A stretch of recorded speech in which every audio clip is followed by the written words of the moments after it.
संस्कृति का अनुवाद। क्योंकि सर गढ़वाल क्षेत्र है, तो सर का उन्होंने गढ़वाली साहित्य पर भी और भाषा पर भी बहुत काम किया है।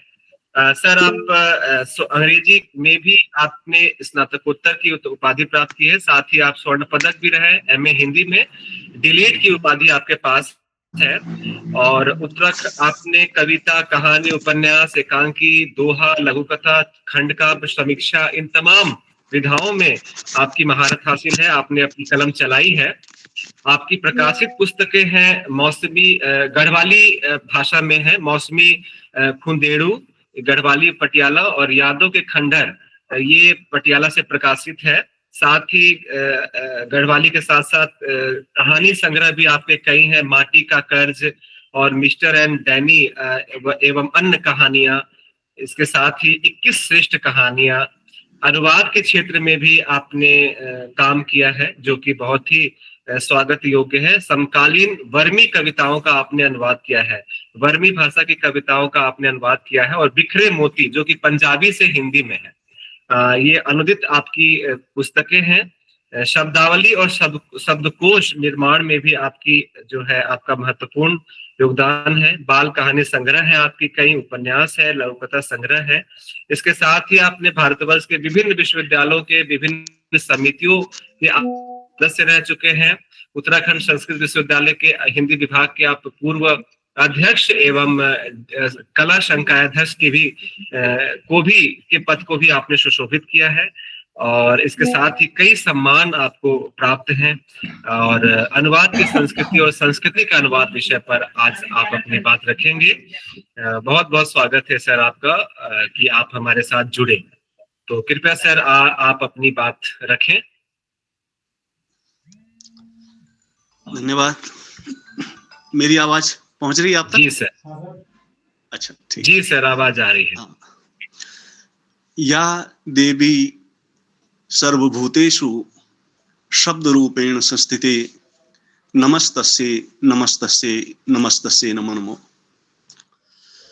माँ वाणी को प्रणाम करते हुए आज कलकत्ता विश्वविद्यालय का हिंदी विभाग और हिंदी विभाग से जुड़े हुए देश के विभिन्न प्रांतों, विभिन्न भाषाओं, विभिन्न संस्कृतियों के हमारे सुनामधन्य विद्वज्जन, हिंदी सेवी और अपने विषय के निष्णात विद्वद्गण, तो सबसे पहले मैं बधाई देना चाहूँगा प्रोफेसर शुक्ला जी और उनकी टीम को, जिन्होंने ये महत्वपूर्ण आयोजन किया है।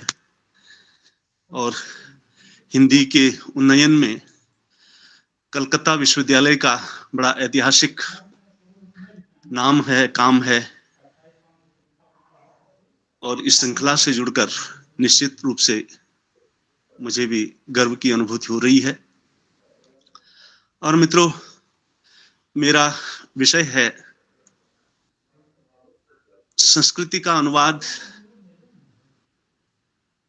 बनाम और एवं अनुवाद की संस्कृति।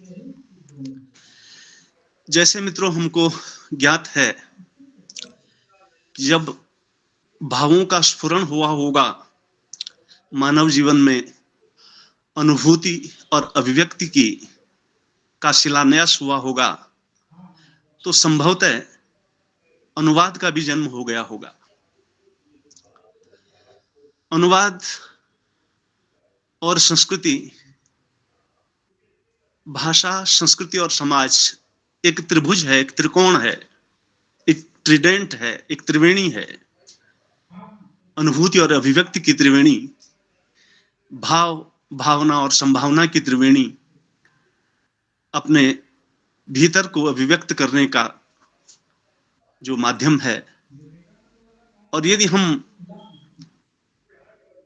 पड़ताल करें, देखें, तो हमें लगता है कि कभी कभी अक्षर, वर्ण, शब्द, वाक्य और भाषा से इतर भी अनुवाद अपने अस्तित्व का परिचय देता रहा है।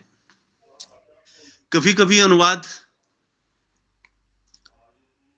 में कोई वर्ण नहीं है, कोई भाषा नहीं है, कोई अनुभूति नहीं है। अनुभूति है लेकिन अभिव्यक्ति नहीं है, लेकिन फिर भी अनुवाद है।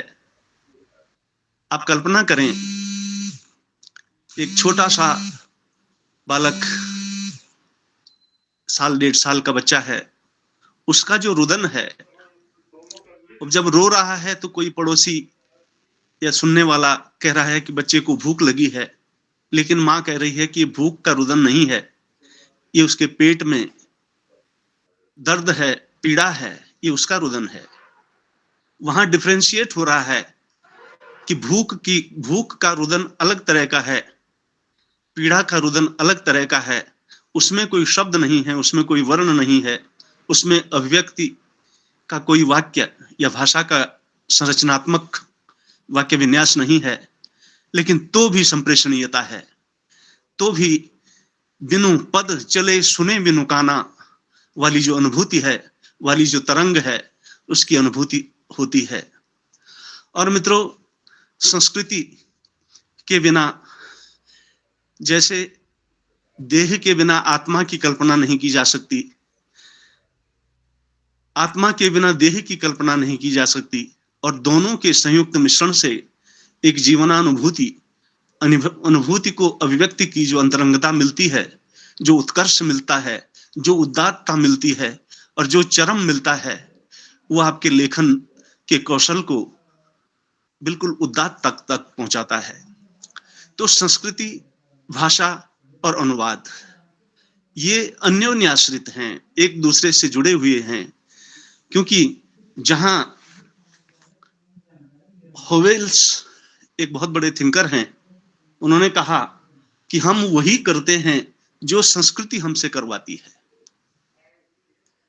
चाहे हमें इसका पता हो या ना हो, क्योंकि वो जो संस्कृति है, वो जो हमारे भीतर समाहित है, यदि भाषा, यदि अनुवाद पुष्प है, काया है, भौतिकता है, मटेरियलिज्म है, तो संस्कृति आत्मा है, खुशबू है, फ्रेग्रेंस है, अदृष्ट होते हुए भी दृष्ट है, अव्यक्त होते हुए भी व्यक्त है। उसके भीतर जो छिपा हुआ भाव है, जो हमारे मन में, हमारे मस्तिष्क में, हमारे हृदय में जो करुणा, जो उत्साह, जो जिज्ञासा जगा रहा है, वो भाव है। एक बहुत बड़े और थिंकर हुए हैं, उन्होंने कहा कि कोहलर, उन्होंने एक एक्सपेरिमेंट किया। उन्होंने 2 छड़ियां रखी, एक छड़ी 1 मीटर या 1.5 मीटर की, थोड़ी दूरी पर उतनी ही छड़ी एक और रखी, और उससे आगे केले का एक बंच, एक गुच्छा रख दिया, और सामने बंदरों की भीड़ है। बंदरों ने देखा ये क्या कर रहे हैं, आए, उन्होंने अपना अपना मस्तिष्क लगाया, सीधे नहीं झपटे, सोचा कि ये 3 चीजें रखी हुई हैं तो कोई तो रहस्यात्मकता है। तो उसने पहली छड़ी को दूसरी छड़ी से इंटेंगल करते हुए, उसमें फंसाते हुए आगे से उस बंच को खींच लिया, और उसका जो अन्न था, उत्पाद था या भोज्य पदार्थ था, उसको ले लिया। उनका कहना था कि एक पशु के पास, एक जानवर के पास, एक बंदर के पास मस्तिष्क भी है, ज्ञान भी है, उसके पास सारी चीजें भी हैं, सामाजिकता भी है, पर उसके पास अपने ज्ञान को एक पीढ़ी से दूसरी पीढ़ी तक पहुंचाने के लिए भाषा नहीं है। भाषा का होना बहुत जरूरी है मित्रों, क्योंकि भाषा ज्ञान को, संस्कृति को, संस्कारों को, मूल्यों को, जीवन के उस तप के निष्कर्ष को, आपके आध्यात्मिक चेतना के, आपके क्वालिटेटिव और क्वांटिटेटिव जो प्रभुत मात्रा में ज्ञान है, उस ज्ञान की संपूर्ण श्रृंखला को अगली पीढ़ी तक जो पहुंचाती है, जो जोड़ती है, जो संबद्ध करती है, जो कनेक्ट करती है, वो भाषा है। और फिर अनुवाद, अनुवाद संभवतः, मैं बार बार ये सोचता हूं कि वी आर बोर्न ट्रांसलेटर्स। हमें हिंदी विभागों में हमारे यहाँ अनुवाद का diploma, PG diploma in translation ये सब होता है, लेकिन हम यहाँ जितने भी 110 लोग जुड़े हुए हैं विभिन्न भाषा भाषी, वो सब मल्टीलिंगुअल ट्रांसलेटर्स हैं। एटलीस्ट 3 और 4 भाषाओं के अनुवादक तो हम सब हैं प्रायः। और हमारी माताएं, हमारी दादियां, हमारी नानियां जो कभी पाठशाला नहीं गई, शिक्षा वर्णमाला से जिनका विषय नहीं रहा, उनके जीवन में भी अनुवाद है। और संभवतः हमारे जो वैचारिक शिलान्यास, जब हमारी कल्पना, जब हमारी लेखन, जब हमारी सृजन, जब हमारी रचनात्मकता रूपी भवन का शिलान्यास होता होगा मस्तिष्क में, तो वो पहली ईंट, वो पहली इकाई, वो पहला वर्ण, वो पहला शब्द, वो पहली अनुभूति, वो पहली वाक्य रचना जो अलिखित है, उसका बीजारोपण अनुवाद के रूप में कहीं ना कहीं हमारे मस्तिष्क के केंद्रागार में होती है। वहीं वो भावना परिपक्व होती है, वो वर्ण शब्द बनता है, वो शब्द वाक्य बनता है, वो वाक्य भाषा बनती है, और वो अदृष्ट भाषा विचार बनता है, और वो विचार फिर फलीभूत होकर लेखन के रूप में या वाचन के रूप में या अभिव्यक्ति के रूप में बाहर आता है, और वो विचार हो जाता है। फिर या तो वो लौकिक साहित्य की श्रेणी में चला जाता है, अलिखित साहित्य, लोक साहित्य की श्रेणी में चला जाता है, या फिर वो साहित्य की उपन्यास आदि आदि जो सृजनात्मक विधाएं हैं उनके रूप में आ जाता है। तो मित्रों, अनुवाद भाषा और अभिव्यक्ति की जो अंतरंगता है हमारे भीतर रहती है। आप कल्पना करें, यहाँ हमारे मित्र कन्नड़, मेरा एक उपन्यास टुकड़ा टुकड़ा संघर्ष, वो कन्नड़ में अनुवाद हुआ। मैं इसको ठीक उच्चारण करूंगा या नहीं मेरे मित्र समझेंगे। यल्लिंदा यल्लिगो पैणा, ये उसमें है। तो वो जो चीज है, माना दोनों हमारे दंपति जो हैं कन्नड़ के या तमिल के या तेलुगु के हिंदी भाषी राज्य में हैं, उनका एक 1.5 वर्ष का बच्चा है, वो इसी परिवेश में, इसी आबो हवा में पल बढ़ रहा है, और वो धीरे धीरे घर में कन्नड़ सुनता है, उसके मस्तिष्क में कन्नड़ की वर्णमाला और वहां की भाषा विकसित हो रही है, लेकिन पास परिवेश में उनके कानों में हिंदी की बच्चों की जो किलकारियां हैं, जो शब्द युग्म है, अभिव्यक्ति है, वो पड़ती है, और धीरे धीरे हिंदी भी समझने लगा है। एक दिन घर में केवल दादी माँ है और वो बच्चा है 1.5 साल का, जो अभी किसी स्कूल में नहीं गया। दादी प्योर लोकल भाषा, अपनी भाषा कन्नड़ या तमिल बोलती हैं, और बाहर गेट पर कोई बेल दब गई है। बच्चा दौड़ता दौड़ता जाता है, दौड़ते हुए गिर रहा है, फिर उठ रहा है, और वहां जाकर, क्योंकि उसके मस्तिष्क में तो कन्नड़ हावी है, लेकिन गेट पर जो आता है वो हिंदी बोलता है, तो वो कहता है क्या है, और वो उसको कुछ कहता है। बच्चा उसको समझने का प्रयास करता है। अब उस नन्हे मस्तिष्क पर आप देखिए कितना बड़ा बोझ है। उसकी बात को समझ रहा है, और बड़ी चिंता है कि उसके संदेश को, उसके पूरी संस्कृति जन्य जो संप्रेषणीयता है, जो कम्युनिकेशन है, जो संचार है, जो संदेश है, जो उसके भीतर का निहितार्थ है, वो दादी को समझाना है, लेकिन दादी हिंदी नहीं जानती। अब वो उस प्राप्त सामग्री को अपने नन्हे मस्तिष्क में जैसे तैसे, उसके पास कोई उपकरण नहीं है, उसने कोई डिप्लोमा नहीं किया है, उसके पास कोई पीजी ट्रांसलेशन का डिप्लोमा नहीं है। अब वहां वो नन्हे मस्तिष्क से उसका तर्जुमा जो है, उसका ट्रांसलेशन कर रहा है, दौड़ रहा है, फिर गिर रहा है, फिर उठ रहा है, और अंदर जाते जाते जो कंटेंट था उसका लगभग 40% उसने ट्रांसलेट करके तमिल में या कन्नड़ में दादी को बता दिया है। अब दादी फिर उसका सारा उत्तर सुन रही है और कह रही है कि ऐसा करो, ये उसको बता के आओ। अब दादी ने कन्नड़ में कहा है, वो बच्चा वहां का कन्नड़ का सारा टेक्स्ट जो है फिर अपने मस्तिष्क में दोबारा बोझ लेकर उसको ट्रांसलेट करके फिर बाहर आ रहा है, और वहां आते आते कुछ छूट जा रहा है, कुछ संप्रेष। तो कहने का तात्पर्य यह है मित्रों कि वी आर बोर्न ट्रांसलेटर्स, हम जन्मजात अनुवादक हैं। हमारे पास अनुवाद की, हमारे पास भावनाओं की, हमारे पास भाषा के अनेक उपादान ऐसे हैं जिनको हमने सीखा नहीं है लेकिन हमारे पास आ गई हैं। अपनी अपनी भाषाओं में वैयाकरणिक दृष्टि से हमको सीधा सीधा ज्ञान दिलाया नहीं गया है, लेकिन लोक से, लोक की कोख से और आप पास परिवेश से आपको जो मिला वो बहुत महत्वपूर्ण है।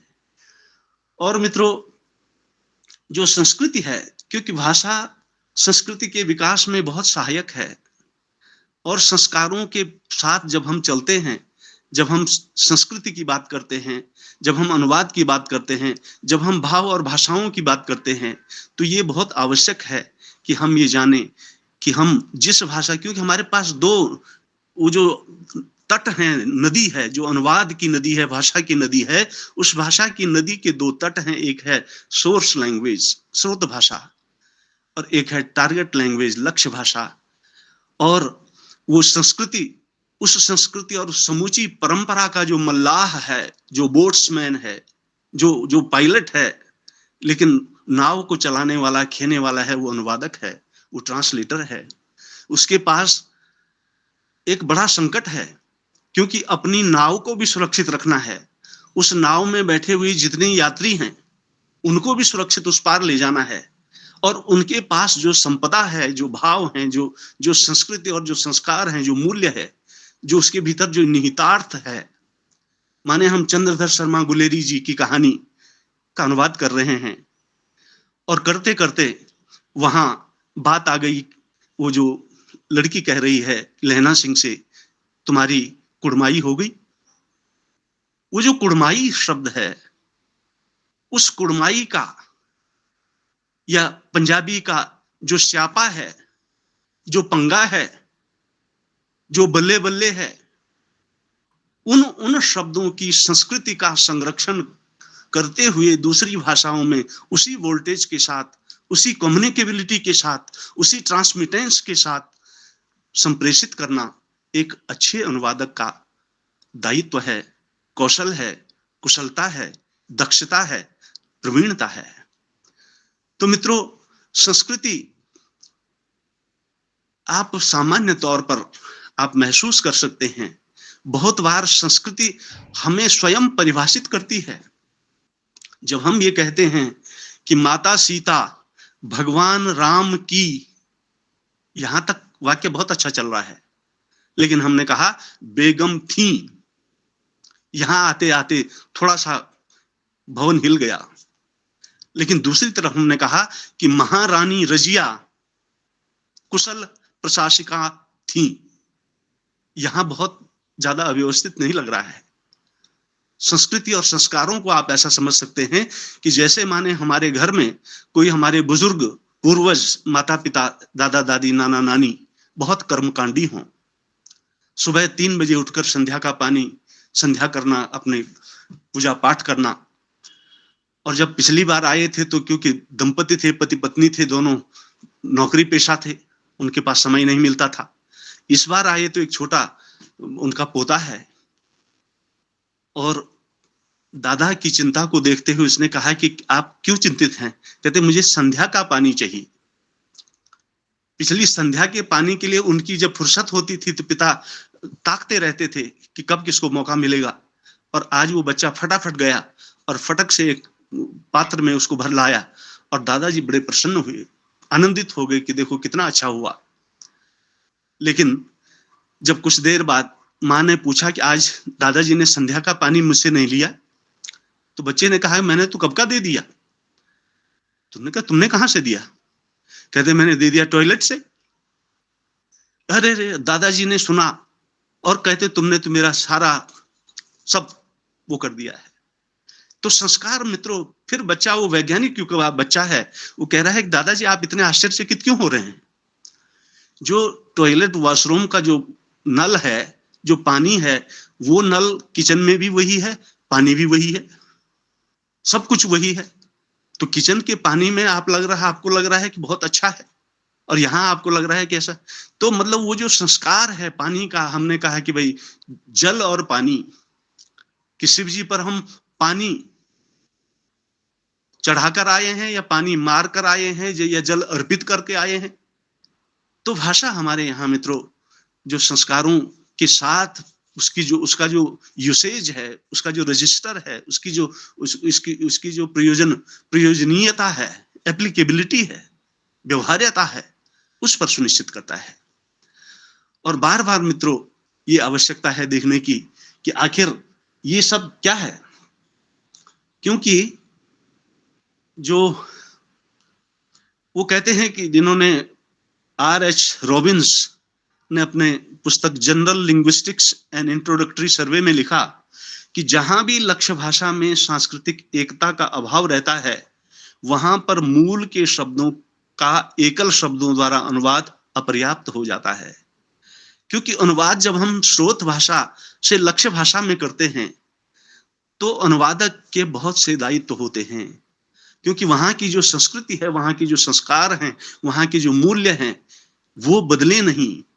और प्रायः ऐसा होता है क्योंकि जो अनुवादक होता है उसके पास कई प्रकार की चुनौतियां होती हैं। वो शब्द का तो ज्ञाता है, वो भाषा का विशेषज्ञ है, लेकिन विषय का ज्ञाता नहीं है। अभी हम आगे बात करेंगे कि हमारे पास जैसे कोई शब्द आते हैं, क्योंकि शब्द हमारे यहाँ बहुअर्थी हैं, अनेकानेक उनके अर्थ हैं। अगर हमने कहा कि डॉटर है तो डॉटर को हमने कहा कि पुत्री है, ये हम सब जानते हैं। लेकिन हमारा जो अनुवादक है उस अनुवादक को समझना पड़ेगा कि जब वो अनुवाद कर रहा है तो वो किस प्रकार का अनुवाद कर रहा है, क्योंकि वो तकनीकी अनुवाद है, वो विधिक अनुवाद है, वो प्रशासनिक अनुवाद है, वो कार्यालयीन अनुवाद है, वो जनसंचारी अनुवाद है, या कौन सा अनुवाद है। और उसके अनुरूप उसको अपनी भाषा, क्योंकि हर जगह शब्द अपनी समूची संस्कृति के साथ अवतरित होता है और यहाँ इस रूप में है, उस रूप में उसकी संस्कृति की जो जीवटता है, जो मूल्य है, जो उसके भीतर अंतर्निहित अर्थवत्ता है, वो तभी संप्रेषित हो सकती है जब हम पूरी क्षमता के साथ, पूरे कॉम्पिटेंस के साथ उस भावांतरण, उसका अर्थांतरण स्रोत भाषा से लक्ष्य भाषा में करें। क्योंकि वहां अगर फिजिक्स में डॉटर आ गया है और अनुवादक अनुवाद कर रहा है कि दोनों की संस्कृतियां भिन्न हैं, वहां का शब्द अलग संस्कृति लिए हुए है, अलग अर्थबोध लिए हुए है, अलग अर्थ छवि लिए हुए है, और फिजिक्स में आता है तो वहां उसका अर्थ विघटनज हो जाएगा। डॉटर का अर्थ विघटनज। अब अनुवादक को ये जानना जरूरी होगा। वैसे ही अगर बायोलॉजी में ये शब्द आ जाए तो वहां उसका अर्थ संतति हो जाएगा। केमिस्ट्री में आ जाए तो दुहिता हो जाएगा।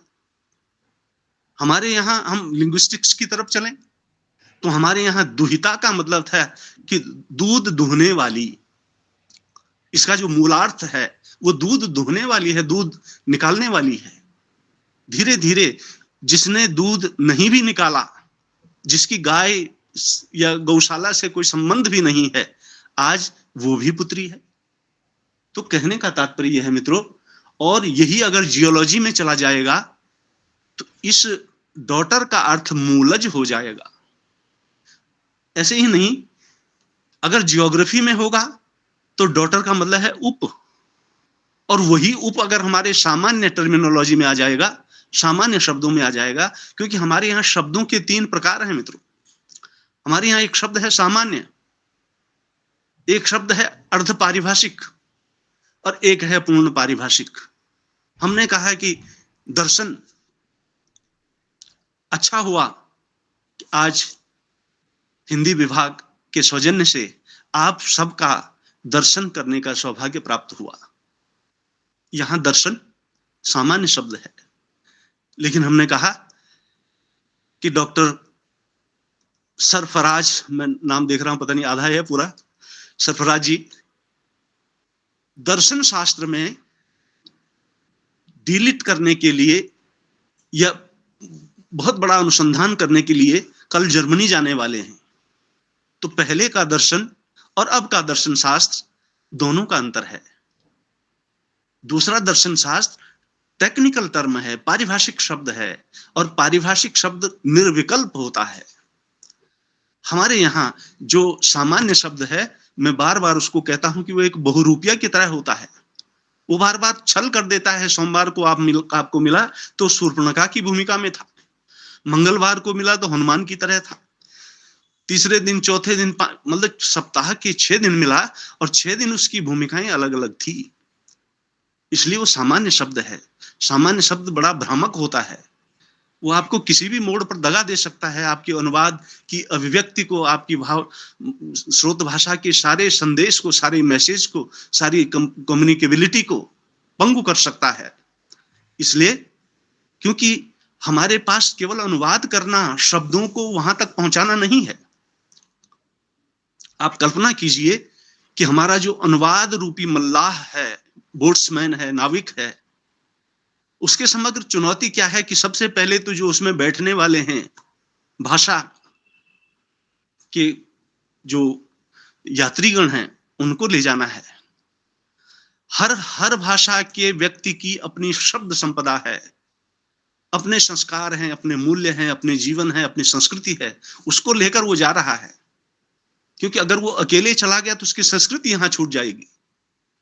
तो अनुवादक को ये देखना है कि वो अपनी समग्र संस्कृति के साथ, मित्रों, जैसे माने नागपुर से संतरों का एक ट्रक भर करके जो है चला दक्षिण की ओर या पूरब की ओर या पश्चिम की ओर, या टमाटर का ट्रक भर के चला, 800 क्विंटल था, उसमें से 200 क्विंटल सड़ गया, और आते आते जो जो लास्ट पॉइंट है जहां कंज्यूमर उसकी उत्सुकता से कर रहा है, प्रतीक्षा कर रहा है, वहां उसको पहुंचना चाहिए। लेकिन वहां पहुंचते पहुंचते लगभग आधा टमाटर या आधा माल्टा या आधा जो सिट्रस था वो बर्बाद हो गया।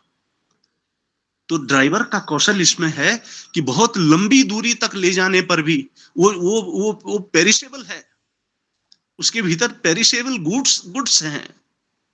हमारे भीतर जो सांस्कृतिक तत्व हैं, अगर वो संप्रेषणीय नहीं होंगे तो निष्प्राण हो जाएगी भाषा, निष्प्राण हो जाएगी अभिव्यक्ति, पंगु हो जाएगी आपका सारा कम्युनिकेशन।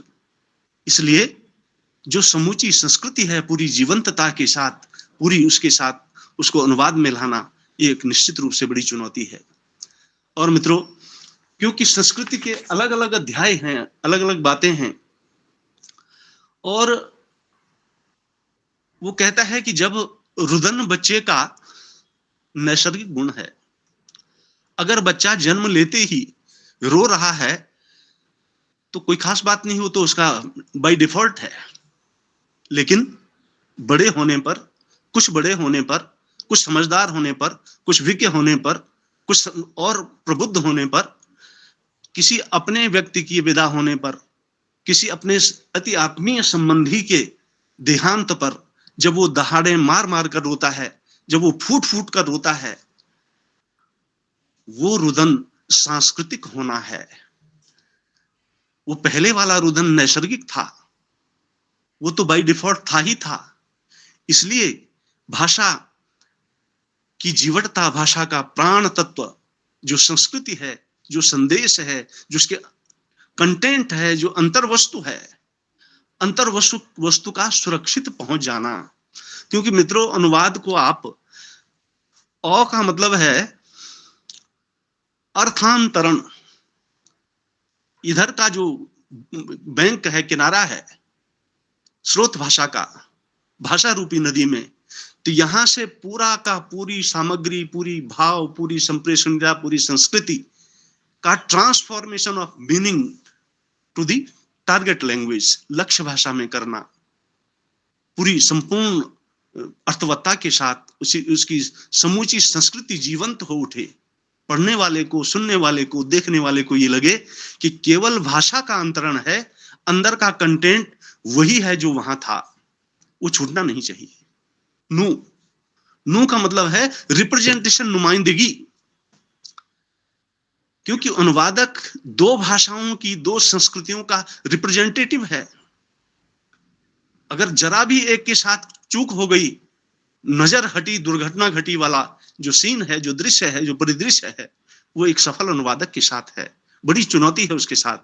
यहाँ की सारी संस्कृति को सुरक्षित ले जाना और यहाँ की सारी संस्कृति को सुरक्षित ले जाकर उस संस्कृति के परिधानों में, वस्त्रों में, साहित्य में, मानसिकता में, लेखन में, चिंतन में, वैचारिकता में उसको प्राण प्रतिष्ठित कर देना एक बहुत सफल अनुवादक के लिए एक उसकी प्रवीणता है, उसका कौशल है। क्योंकि हमारे यहाँ मित्रों शब्द भी अर्थांतरण करते हैं, क्योंकि अर्थ वैभिन्न होता है। शब्द भी एक यात्री होता है, मनुष्य की तरह शब्द भी एक यात्री होता है। हमारे जितने मित्र यहाँ जुड़े हुए हैं उनमें से मुझे लग रहा है कि 30-40% लोग ऐसे होंगे जो अपने प्रदेश में, अपने परिवेश में, अपनी भाषा में, अपनी संस्कृति के इर्द गिर्द होंगे। अन्यथा सब अपनी संस्कृतियों, अपनी भाषा, अपनी प्रवेश और प्रदेश को छोड़कर बहुत दूर चले गए होंगे। दोनों संस्कृतियों के बीच जीना है, वहां का भी जिंदा रखना है, यहाँ का भी जीना है। अपनी भाषाएं मृत्यु की कगार पर जा रही हैं मित्रों। ज्यों खर्चे त्यों त्यों बढ़े, बिन खर्चे घटी जा। भाषा लैंग्वेज एक्सपेरिमेंटल है, प्रायोगिक है। अगर प्रयोग नहीं होगा, अगर व्यवहार नहीं होगा, अगर वो अनुप्रयोग की वस्तु नहीं होगी तो संपदा समाप्त हो जाएगी। बहुत सारी भाषाएं हमारी बिल्कुल मृत्यु की कगार पर हैं, क्योंकि उसका लेखन चिंतन बोलना बंद हो जाएगा, हो रहा है, हो गया है। ये यूनेस्को की भी चिंता है, ये हम सब की चिंता है। इसलिए मित्रों, हम जहां जिस रूप में, जिस पद पर हैं, जिस सेवा में हैं, उस सब के चलते भी अपनी मातृभाषाओं को, अपनी आंचलिक भाषाओं को, अपनी लोक भाषाओं को भी अपने चिंतन का, अपने लेखन का, अपनी अभिव्यक्ति का, अपनी अनुभूति का विषय बनाएं, ताकि वो भी गाहे बगाहे जिंदा रहें और आगे अपने उत्तुंगता की ओर, लक्ष्यों की ओर अग्रसर होते रहें। तो मित्रों, बहुत सी चीजें ऐसी हैं जो आती हैं और किस रूप से हमने कहा कि हमारे यहाँ असुर है। वैदिक ग्रंथों में असुर की कल्पना देवता के रूप में मिलती है। और लेकिन जब हमारा जो फोनेटिक्स, जब हमारा लिंग्विस्टिक्स, जब हमारा भाषा विज्ञान, जब हमारा अर्थ और शब्द के विग्रह की जो जिज्ञासा है वो आगे बढ़ी होगी, तो फिर हम में से किसी ने कहा होगा कि आपने कहा कि मर और अमर, और माने नहीं अन, तो फिर असुर देवता कैसे हो गई? असुर देवता कैसे हो गई? तो फिर शब्द ने अपना विन्यास किया होगा, अर्थों में फिर परिवर्तन हुआ होगा, और फिर असुर राक्षस बोधक हुए, और अब सुर माने देवता। आप ठीक लिख रहे हैं जो भी लिख रहे हैं, क्योंकि शब्द की अपनी यात्रा होती है मित्रों। शब्द व्युत्पत्ति के आधार पर उसका जो अर्थ है, उसका जो मूलार्थ है, उसके भीतर जो छिपा हुआ संदेश है, जो संस्कृति है, वो कुछ और होता है। और धीरे धीरे वहां भी अर्थांतरण होता है। कभी अर्थ विस्तार हो जाता है, कभी संस्कृतियों का विस्तार हो जाता है, और कभी भाषा उसी के तरह समानांतर अर्थ का लोपन हो जाता है। माने जब माता सीता के हरण के काल में भगवान राम जो विलाप कर रहे हैं कि हे खग, हे मृग मधुकर श्रेणी, तुम देखी सीता मृग नयनी, तो वहां जो खग है, खग का मतलब पक्षी आज है, लेकिन पक्षी का मतलब वहां, खग का मतलब जो भी नभचारी थे, जो भी पंखों से उड़ सकते थे, चाहे वो मच्छर है या उससे लेकर बृहदाकार जो भी थे। और मृग का भाव बोध था चतुष्पदी, 4 पैरों वाले, चाहे छोटे हैं या बड़े, लेकिन धीरे धीरे वो अर्थ संकोच होता चला गया, और आज मृग का मतलब जो है डियर है, हिरन है। उसी तरह से हमारे यहाँ अर्थ किस तरह से अर्थ बोध करते हैं, किस तरह से अपनी यात्रा करते हैं, क्योंकि हमारा अनुवाद तब तक सार्थक अनुवाद नहीं हो सकता है, उसमें संस्कृति की का जो समावेश है, संपूर्णता है, वो तब तक नहीं हो सकती है जब तक उसके भीतर छिपे हुए अर्थ की संस्कृति, अर्थ का बोध और अर्थवत्ता की संपूर्णता की 100% सुनिश्चित न हो जाए। माने उधर पाली में शब्द मिलता है ग्रामदारक, तो कल्पना की कि शायद संभवतः ये संस्कृत में ग्रामदारक कह रहा होगा, जिसको हिंदी में गंवार कह दिया गया, बंगला में गयार, गुजराती में गमार, आदि आदि। क्योंकि शब्द यात्री होता है, जहां जिस रूप में चला जाए अर्थ जो रूढ़ हो जाए, क्योंकि मूलार्थ कुछ और था, भीतर का कुछ और था। हमने कहा कि साहस आज अच्छा शब्द है या बुरा? अच्छा शब्द लग रहा है, लेकिन व्युत्पत्ति मूलक जब साहस का आविर्भाव हुआ होगा तो साहस बहुत दूसरे अर्थ का बोध कराने वाला था, अर्थात 2 या 2 से अधिक व्यक्तियों द्वारा किया जाने वाला कोई भी कुकृत्य जो था वो साहस के अंतर्गत आता था। लेकिन आज धीरे धीरे उसका जो धूमिल पक्ष है, उसका जो मलिन पक्ष है, उसका जो मलिन अर्थ है, उसके भीतर की जो संस्कृति प्रदूषित और संदूषित वाली जो स्थिति थी, आज वो अच्छे अर्थों में है। तो मित्रों, क्योंकि शब्द कभी विस्तार करता है, कभी अर्थ संकोच करता है, संकुचन करता है, तो अनुवादक को इन दोनों स्थितियों का पता होना चाहिए, क्योंकि दोनों स्थितियों में एक स्थिति में अनुवाद मूल के बहुत दूर चला जाता है और दूसरी स्थिति में अनुवाद मूल के बहुत निकट आ जाता है। क्योंकि संस्कृति का अनुवाद अस्तित्व गिर समस्यात, यहां हमारे संस्कृत के भी विद्वान लोग होंगे संभवतः। अस्तित्व गिर समस्यात कज्जलम सिंधु पात्रे सुरतुरवर शाखा लेखनी पत्र मूर्वी लिखत ये गृहीत्वा शारदा सर्वकालम तदपि तव गुणानाम मीश पारम न याति। और हम कबीर में आ जाएं तो कबीर बिल्कुल इसके पैरेलल, इसके समानांतर कह रहे हैं, वो अनुवाद है। सात समद की मसी करूं लेखनी सब बन राय, धरती सब कागद करूं हरिगुण लिखा न जाए। ये जो सांस्कृतिक अनुवाद है वो पूरी संप्रेषणीयता के साथ पूरी संस्कृति की रक्षा करते हुए संपूर्णता और समग्रता स्रोत भाषा में, लक्ष्य भाषा में स्रोत भाषा के कंटेंट को, की अंतर्वस्तु को समाहित करना, वो बहुत बड़ी चुनौती है। और ये एक अच्छे अनुवादक का, मित्रों, बहुत सी बातें हैं। यदि हम साहित्य के विद्यार्थी हैं, माने अगर हमारे यहाँ एक बहुत बड़े कवि हुए, उनका नाम है चंद्र कुंवर बरतुआल, आपने सुना होगा। ये द्विवेदी युग और छायावाद, माने प्रसाद जी उनके कंटेम्परेरी थे। अगर ये 10 साल और जी लेते तो संभवतः छायावाद में एक बड़ा नाम एक और आ जाता।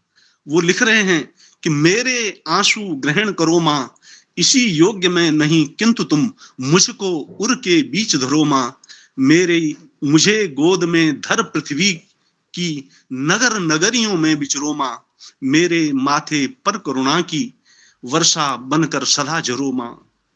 ये जो भाव हैं, यदि आप जॉन कीट्स की तरफ जाते हैं तो वहां आप ओड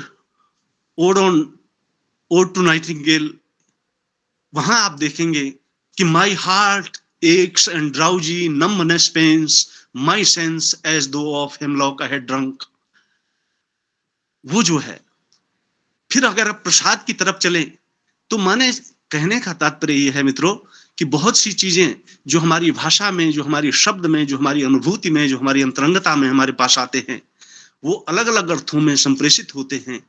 और अगर उसके भीतर की संस्कृत निष्ठता, उसके भीतर का जो अर्थ की सुचिता है, जो पवित्रता है, अर्थबोध है, अगर वो छूट गया तो फिर सारा अनुवाद असंप्रेषणीय है। वो केवल दिखाने भर का होगा, उसके आगे मतलब वो संप्रेषणीयता का तत्व नहीं आता है। इसी तरह से आप ये देखेंगे कि हमने कहा कि सब्ज से कहा सब्ज बाग। सब्ज का मतलब था ग्रीन, सब्ज पे इकारांत लगते हुए सब्जी, और सब्जी को कहा कि सब्जी कौन? सब्जी का मतलब केवल हरी हरी सब्जी, हरे रंग वाली जो सब्जी थी उसी को सब्जी कहा जाता था, मूलार्थ। लेकिन आज हरे, गुलाबी, लाल, बैंगनी, काले, नीले, पीले, जितने भी रंग की सब्जियां हैं, चाहे वो लाल टमाटर है, चाहे पीला कद्दू है, चाहे सलजम है, या ये है, या वो है, हर चीज सब्जी है। ये अर्थ विस्तार हो गया है। तो अनुवादक को ये समझना होगा कि यहाँ अर्थ इसका जो शेड आ रहा है, इसकी जो परिछाया आ रही है, इसकी जो अर्थ छवि आ रही है, वो विस्तारित छवि है या संकुचित छवि है। क्योंकि पता लगा वहां संकुचित में है, हमने उसका विस्तार में रूपांतर कर दिया, तो वो जो है कई बार दिक्कत कर सकता है, असंप्रेषणीय सिद्ध हो सकता है। तो मित्रों, इस तरह से हम ये देखेंगे कि किस तरह हमारे, क्योंकि हमारे पास जो अनुवादक है वो दोनों भाषाओं का, स्रोत भाषा का और लक्ष्य भाषा का, क्योंकि वैसे तो हम सब अनुवादक हैं, लेकिन हमारा अनुवाद का ज्ञान वर्किंग नॉलेज है। जैसे सरकारी तंत्र में आपको वर्किंग नॉलेज माना जाता है कि आपने अगर हिंदी विषय से इंटरमीडिएट किया हो, हिंदी माध्यम से ये किया हो, निष्णातता न हो, काम चलाऊ है, तो काम चलाऊ ज्ञान भाषा के लिए खतरा सिद्ध हो सकता है। और अनुवादक को उस भाषा की नदी में, ज्ञान की नदी में, शब्दकोश, शब्दों की नदी में बहुत गहरे कूदना होता है, क्योंकि जीवन बहुत छोटा है और ज्ञान अनंत है। तो इसलिए ये जो सांस्कृतिक चीजें हैं, जैसे हमने कहा कि फट्टे चक दे फट्टे, अब ये चक दे फट्टे का उसी वोल्टेज के साथ, उसी भाव संप्रेषणीयता के साथ, उसी अर्थबोध और अर्थ छवि के साथ दूसरी भाषाओं में अनुवाद हो ही नहीं सकता। क्योंकि एक लोक भाषा में आने के लिए वो हमारा जो शब्द होगा दूसरा, उसके एट पार वाला, उसके समतुल्य वाला, उसमें मौलिकता आ ही नहीं सकती। ऊपर वाले की बड़ी अद्भुत रचना है, उसने हर मस्तिष्क को ऐसे कंप्यूटर बनाए कि हर मस्तिष्क एक दूसरे से अलग है। थोड़ा बहुत कहीं वो कर रहा है तो बाकी सारा अलग है, उसका विन्यास इस तरीके से है। तो हमको ये जानना होगा कि हमारा जो अनुवाद है, हमारी जो संस्कृति है, और क्योंकि मित्रों आज अनुवाद का युग है, आज का युग अनुवाद का युग है।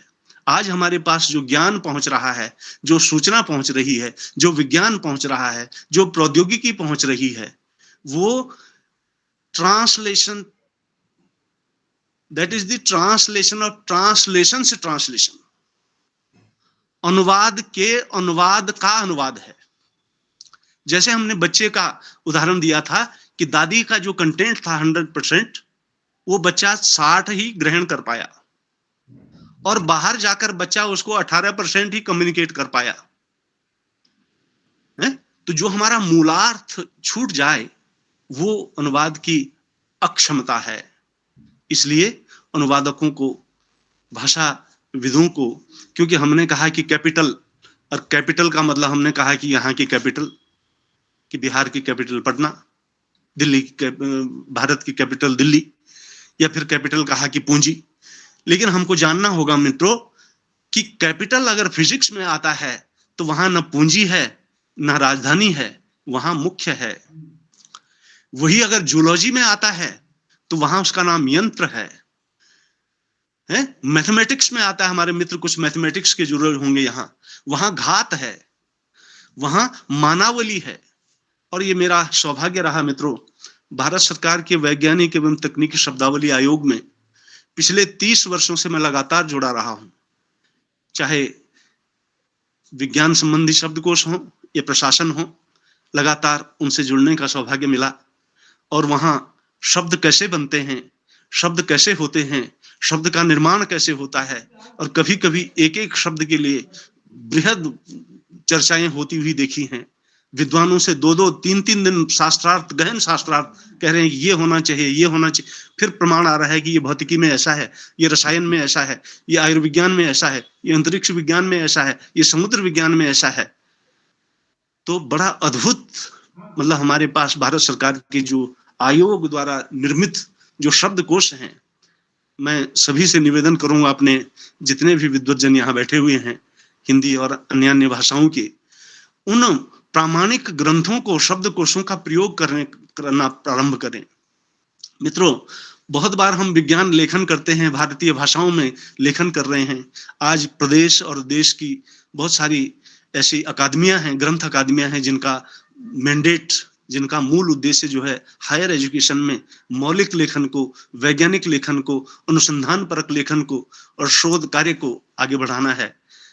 तो भाषा की एक रूपता के लिए, क्योंकि हमारे विद्यार्थी कई बार, क्योंकि हम जितने भी कहीं भी बैठे हैं, आज हमको ये नहीं लगता, हमें लगता है कल हम मैडम से बात की, हमने उनको नहीं देखा, लेकिन ऐसा लगा कि महादेवी कहते हैं कि तुम मुझ में प्रिय फिर परिचय क्या।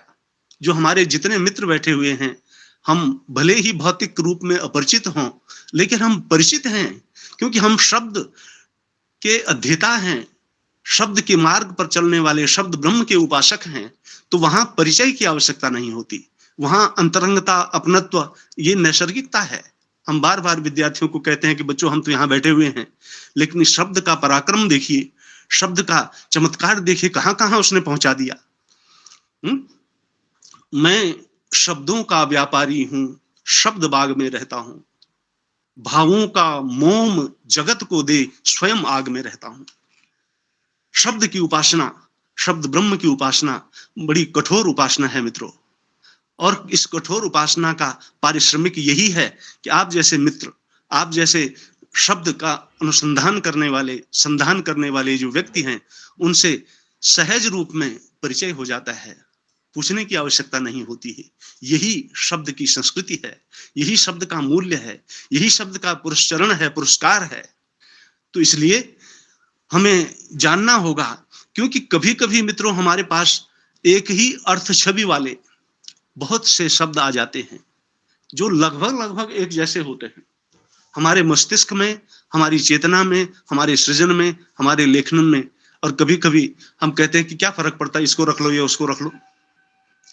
लेकिन जैसे हमारी कक्षा में, या जैसे हमारे सम्मानित 25 अध्यापक हिंदी के या व्याकरण के या गणित के या विज्ञान के या दूसरे हैं, दोनों समकक्ष हैं उम्र की दृष्टि से, भौतिकता की दृष्टि से, लेकिन सबका मूल्य, सबका संस्कार, सबके जीवन की जो पद्धतियां हैं वो अलग अलग हैं। सब एक कैसे हो सकते हैं? इसलिए शब्द, इसलिए कभी कभी हमको लगता है, हमने कहा कि टैक्स, हमने कहा ड्यूटी, हमने कहा टैरिफ, हमने कहा कस्टम, हमने कहा एक्साइज है। उसी तरह से आपने कहा कि लेवे, ऑक्ट्रॉय, टॉल। अब ये सब एक शेड वाले शब्द हैं। जैसे हमने कहा आज कि आज जो कार्यशाला या जो पुनश्चर्या पाठ्यक्रम हो रहा है, वो हिंदी विभाग कलकत्ता विश्वविद्यालय के कैंपस में हो रहा है, कि कंपाउंड में हो रहा है, कि प्रीमिसेस में हो रहा है, कि कॉम्प्लेक्स में हो रहा है। हमारे पास 4 शब्द हैं। अभी तक हम 4 शब्दों का एक ही अर्थ करते थे, और एक अर्थ करते थे कि परिसर, लेकिन नहीं, जैसे हमारे यहाँ सब अध्यापक ही हैं, सब सहायक अध्यापक, सह अध्यापक, सह आचार्य, आचार्य हैं, लेकिन सबकी चिंतन की, सृजन की, साधना की पृष्ठभूमि अलग अलग है, परिवार की है। तो इसलिए सबको हम एक जैसा नहीं मान सकते हैं, सब मान्य हैं, सब गण्य हैं, क्योंकि सरस्वती, सारी भाषाएं मित्रों सरस्वती स्वरूपा हैं। जहां भी ज्ञान की वर्षा होती है, जहां भी ज्ञान शब्द रूप में झरता है, वो मां वाणी का उपहार है। वो सब वंदनीय है, अभिनंदनीय है, अनुकरणीय है, लेकिन उनकी जो अर्थ छटा है, उनके पीछे का जो सांस्कृतिक मुहावरा है, सांस्कृतिक मूल्य है, वो अलग अलग हैं। कभी कभी हम संस्कृति की बात करते हैं, क्योंकि रामविलास शर्मा जी भाषा और समाज में लिखते हैं अपनी पुस्तक में कि भाषा संस्कृति के विकास में सहायक होती है, और भाषा द्वारा हम अपनी संस्कृति को व्यक्त करते हैं। भाषा स्वयं भी संस्कृति का महत्वपूर्ण अंग है, क्योंकि कभी कभी हमको ये देखना पड़ता है कि वहां क्या चीजें हो रही हैं। जहां एक शब्द में कुछ और अर्थ है तो दूसरे में कुछ और है, तीसरे में कुछ और है। इधर हमने देखा जैसे हिंदी का मुहावरा है कि दाढ़ी बनाना, अगर हम उसका उड़िया अर्थ देखेंगे तो ये दूसरी तरह से है। वहां बनाना अर्थ है क्लीन शेविंग वाला, लेकिन वहां उसका अर्थ है दाढ़ी संवारना, माने उसका संरक्षण करना।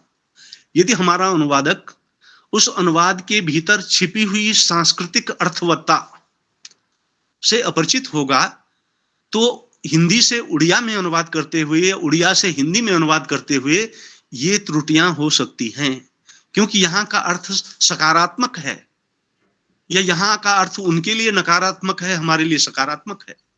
कहीं कहीं भाव और अर्थों की छवि जो है, अर्थवत्ता, वो संस्कृति और परिवेश के हिसाब से उसका अर्थ बदल जाता है, रूपांतरित हो जाता है।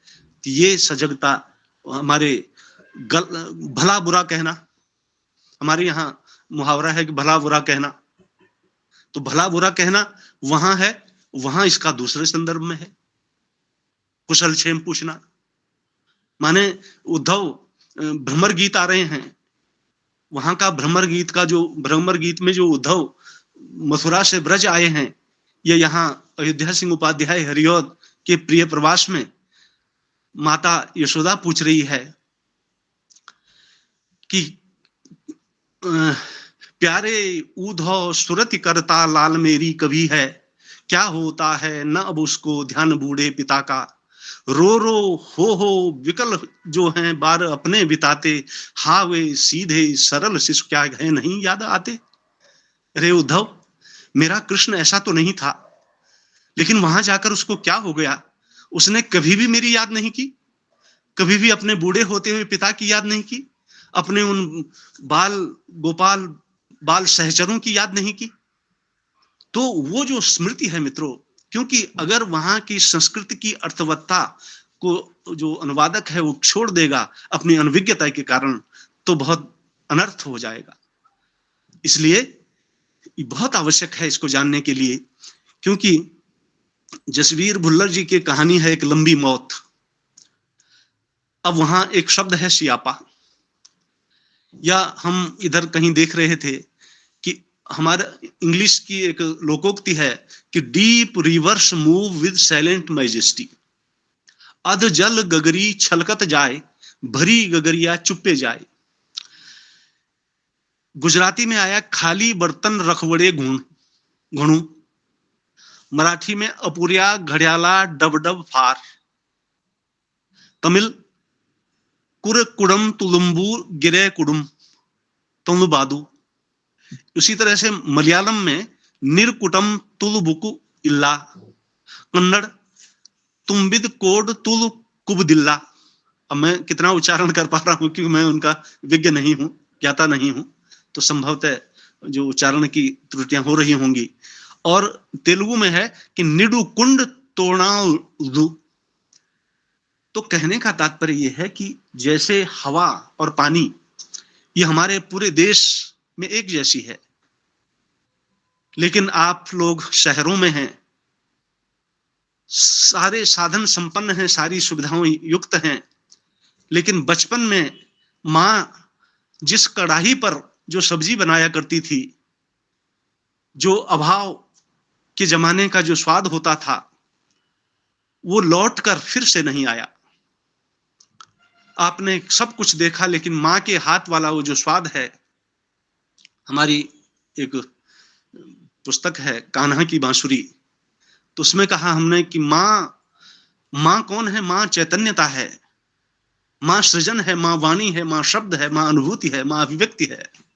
मां तुम्हारी नेह करुणा का करूं आभार कैसे, जन्म लूं 100 बार भी तो मैं चुकाऊं भार कैसे।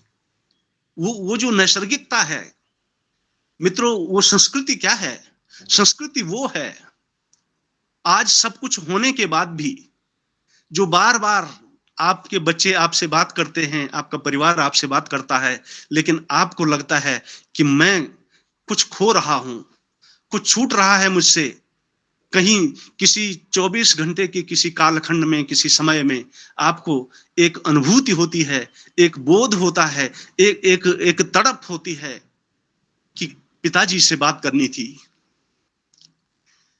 मां से बात करनी थी, जो मां नहीं है, जो पिता नहीं है। लेकिन बार बार मन में आता है कि एक बच्चे की तरह उनसे कुछ पूछना था, उनसे कुछ जानना था, वही ये बता सकते थे। ये गुत्थी ऐसी, इसको संसार में कोई सुलझा नहीं सकता।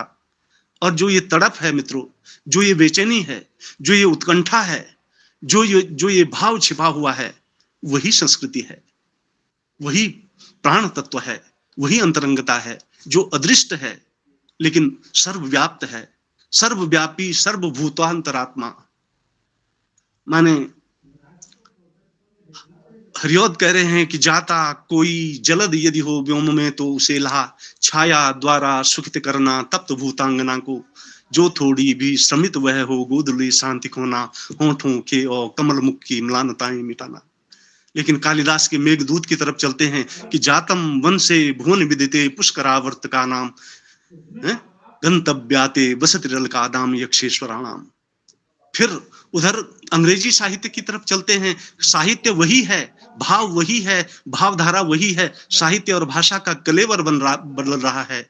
और लिख रहा है कि heard melodies are sweet but those unheard are sweeter, ye soft pipe play on beauty is truth, truth beauty that ye know and all you need to know, सत्यम शिवम सुंदरम।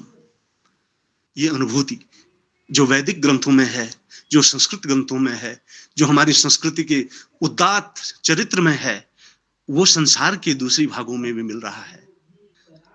तो इसलिए मित्रों जो अनुवाद है, क्योंकि ये उसकी छाया है। हम कौन हैं? हम निरी माटी की काया हैं, हमारे प्राण तुम थे, हमारे मित्र हैं। वो कह रहे हैं कि हम क्या हैं, हमको नहीं मालूम हम क्या बोल रहे हैं, क्या बोलना है। ये उसकी कृपा है। कहां से ला रही है, कौन ला रही है, क्यों ला रही है? क्योंकि शब्द वही चैतन्य है। सिर प्रसाद कहते हैं कि सिर नीचा कर किसकी सत्ता, सब करते स्वीकार यहां, सदा मौन हो प्रवचन सुनते, जिसका वह अस्तित्व कहां। अगर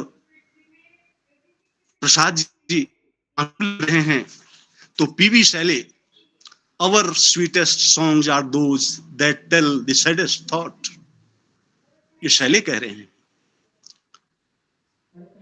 वियोगी होगा पहला कवि, अधर से उपजी होगी गान, निकल कर नयनों से चुपचाप वही होगी कविता अनजान, पंत कह रहे हैं।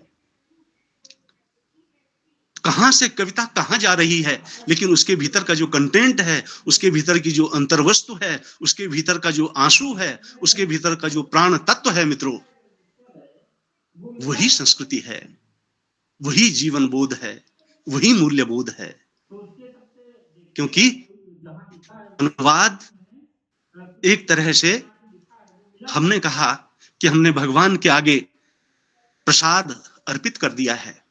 एक छोटे बच्चे ने कहा कि आप बार बार कहते हैं कि भगवान को भोग लगा लो, तो जो 5 किलो बर्फी या जो भी स्तरीय मिष्ठान्न था वो रखा, और 5 दिन के बाद निकाला तो 5 ही किलो का है, तो क्या खाया भगवान जी ने? तो मित्रों जो गुणवत्ता है, गुणवत्ता संस्कृति नुमा है, संस्कृति जन्य है। कैसे?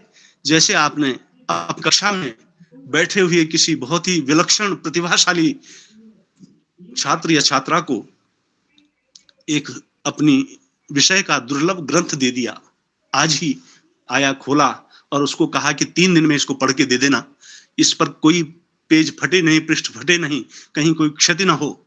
और वो बच्चा उस ग्रंथ को घर ले गया या ले गई और 3 दिन में सारा उसको पढ़कर वापस दे दिया।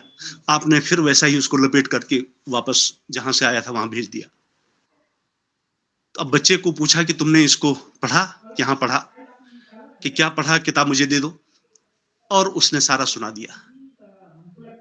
और क्योंकि जो स्थूल रूप में लौट गया मित्रों, वो भाषा है, वो सिंटेक्स है, वाक्य है, शब्द है, अनुभूति है, अभिव्यक्ति है, लेकिन जो सूक्ष्म है, जो अदृष्ट है, जिसको देखा नहीं जा सकता, जो उस बच्चे के भीतर छूट गया, जो अवशेष है, रेजिड्यू है, वो संस्कृति है, वो ज्ञान है, वो तप दर्शन है। तो शब्द परिष्कृत करता है मित्रों। हमारे यहाँ शब्द है परिष्करण।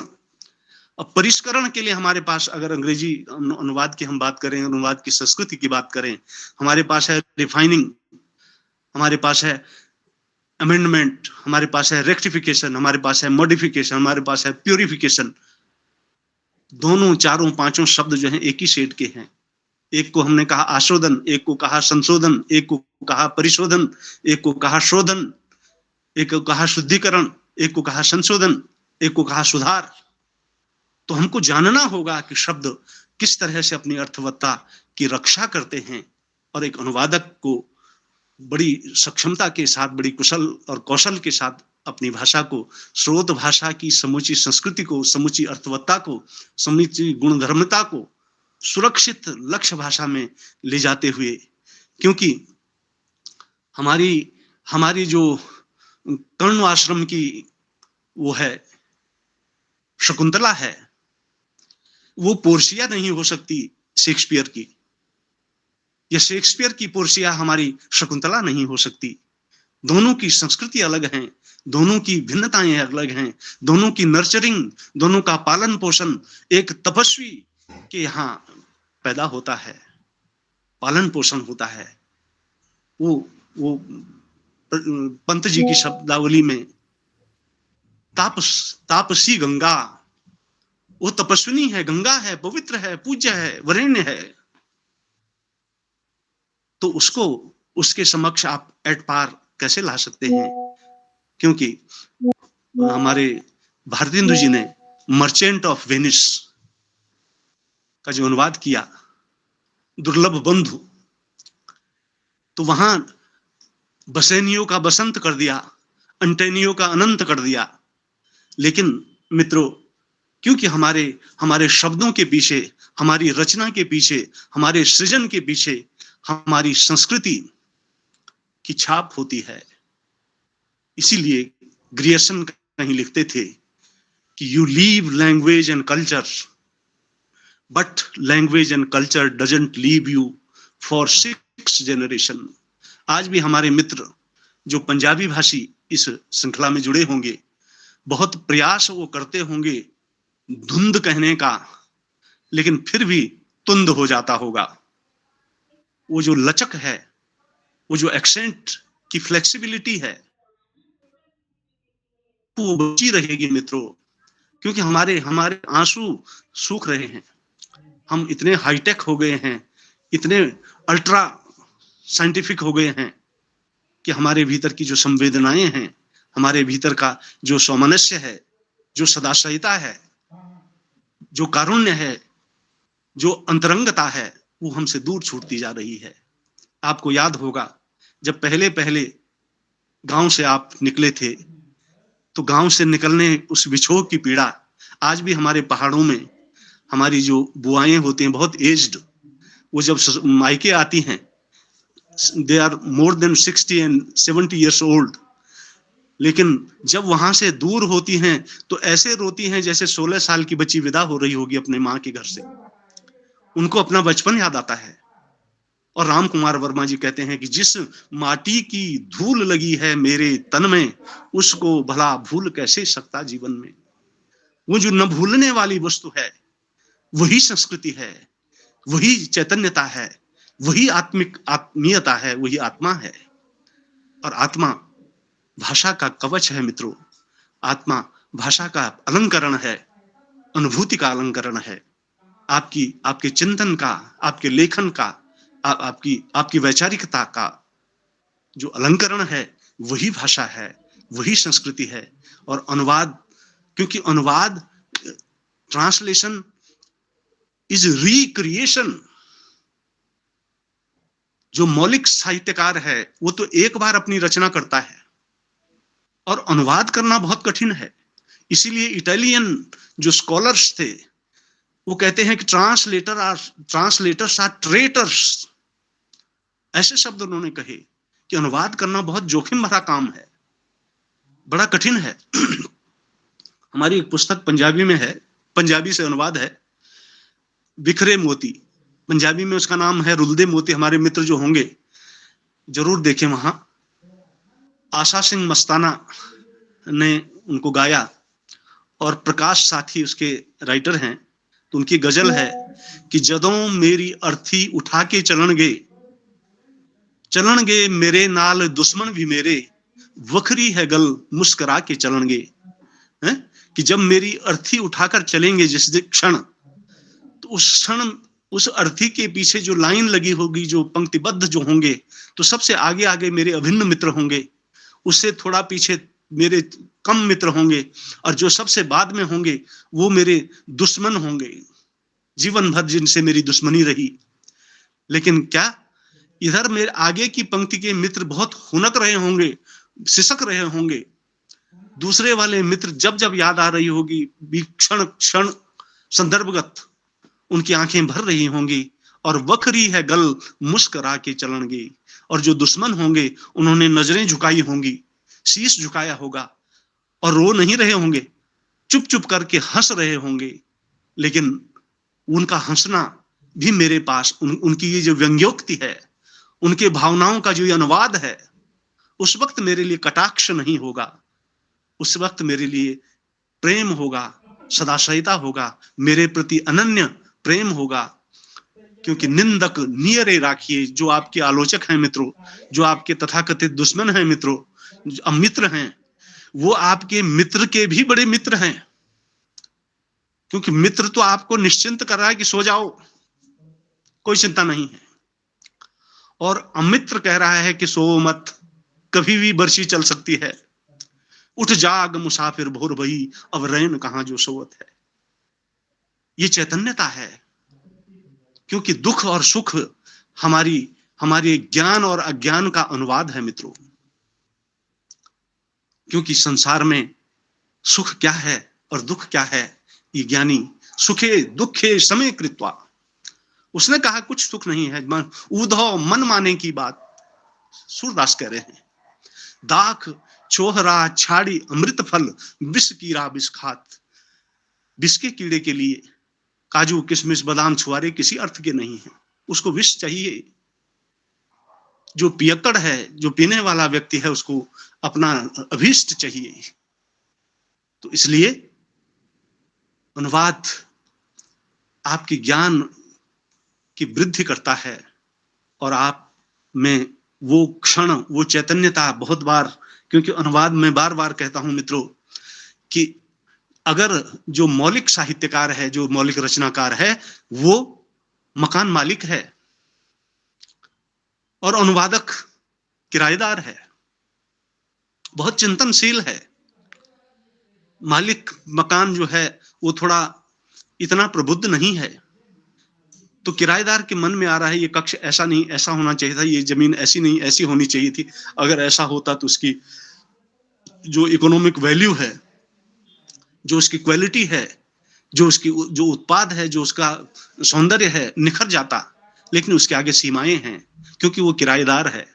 किराएदार पर देते ही उसने इंस्ट्रक्शन दे दिए थे, यहाँ कोई कील नहीं ठोकोगे, यहाँ ये तोड़ोगे नहीं, यहाँ ये नहीं करोगे, यहाँ ये नहीं करोगे, बहुत सारे डोंट्स थे।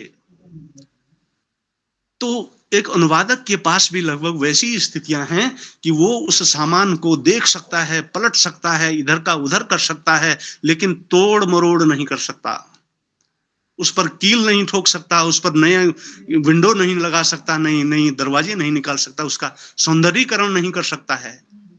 उसी में कोदो समा नरोत्तम दास, कोदो समा जुर तो भरी पेट, ते चाहती ना ददी दूध मिठौती। उसको संतोषी होना पड़ेगा कि चलो मैं अपने अनुसार नहीं, तेरे अनुसार ही चलूंगा, अब क्या करूं, ये मेरी व्यवस्था है तेरे अनुसार चलना। लेकिन वहां वो अपनी अनुभूति को, अपनी अभिव्यक्ति को, अपने भीतर से आने वाली, क्योंकि जो रचना धर्मिता है मित्रों, इट्स लाइक लाइटनिंग, ये बिजली की कौंध है। उस कौंध के क्षणों में जो आपने समेट लिया, जो आपने लिख लिया, जो फोटो खींच ली तो खींच गई, और नहीं तो कितना कीमती कैमरा है, उससे जो असली दृश्य था वो निकल गया तो निकल गया। इसलिए अनुवाद जो है रिक्रिएशन है, पुनर्सृजन है, और पुनर्सृजन करते हुए बड़े जोखिम होते हैं, क्योंकि आपको लेखक की बहुत सी खामियां होती हैं। अगर आप मकान मालिक को कहें कि आपको तो कोई दिमाग नहीं है कि आपको घर कैसे बनाना चाहिए था, तो वो दूसरे दिन निकाल देगा। आपको उसके बिल्कुल खराब घर को ही कहना पड़ेगा कि इस जैसी हवेली तो मैंने आज तक नहीं देखी। तो वो जो निहितार्थ है मित्रों, वहां जो वो जो छटपटाहट है उसके भीतर की वो देना चाहता है रामावतार त्यागी कि तन समर्पित, मन समर्पित, शेष यह जीवन समर्पित, चाहता हूं देश की धरती तुझे कुछ और दूं मैं। वो कुछ और देने की जो तमन्ना है वो अनुवादक के भीतर अंत तक बनी रहती है मित्रों। वो कशक, अगर मैं अंग्रेजी के फिर एक कवि लिखते हैं कि had I done that, had I done this, so might I gain, so might I miss। अगर मैं ऐसा कर लेता तो ऐसा हो जाता। हम जो हिंदी वाले हैं, हम कह रहे हैं कि अगर हम गणित के प्रोफेसर होते तो कितना अच्छा होता। गणित के हमारे मित्र बैठे होंगे, वो सोच रहे होंगे कि यार मैं ही, अगर जो आज बोल रहे हैं वो मैं ही हो जाता तो कितना अच्छा होता। लेकिन मित्रों अच्छा कहीं नहीं होता। धूम समूह निरखी चातक जूं, त्रिसित जाने मति घन की। ये संसार ऐसा ही है, सब अतृप्त हैं, तृप्ति कहीं नहीं है।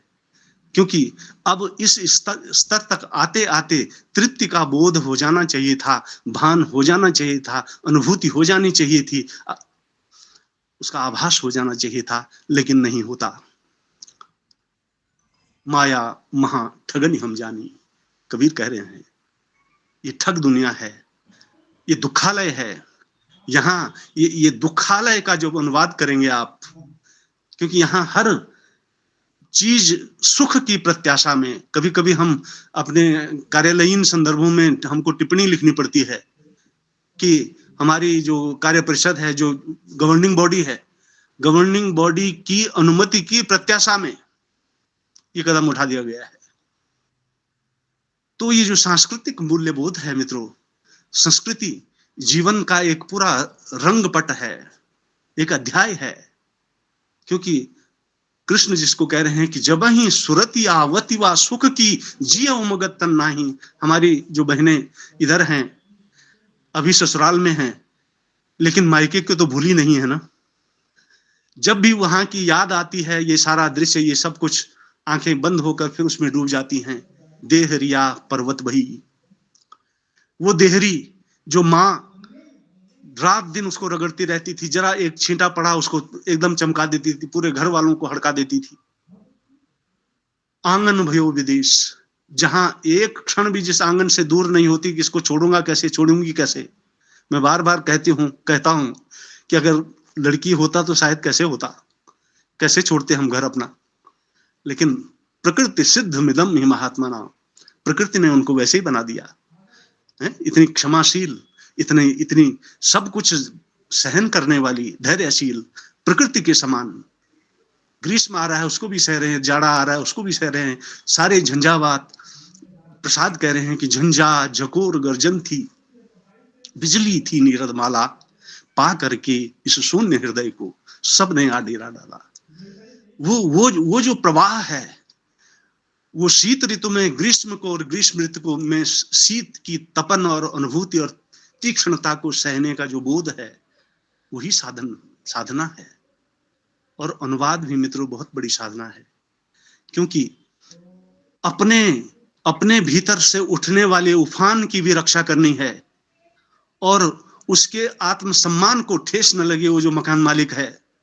क्योंकि अगर वो घर से निकाल देगा तो फिर मुश्किल होगा। एक कमरा है लेकिन रहना तो उसी में पड़ रहा है ना।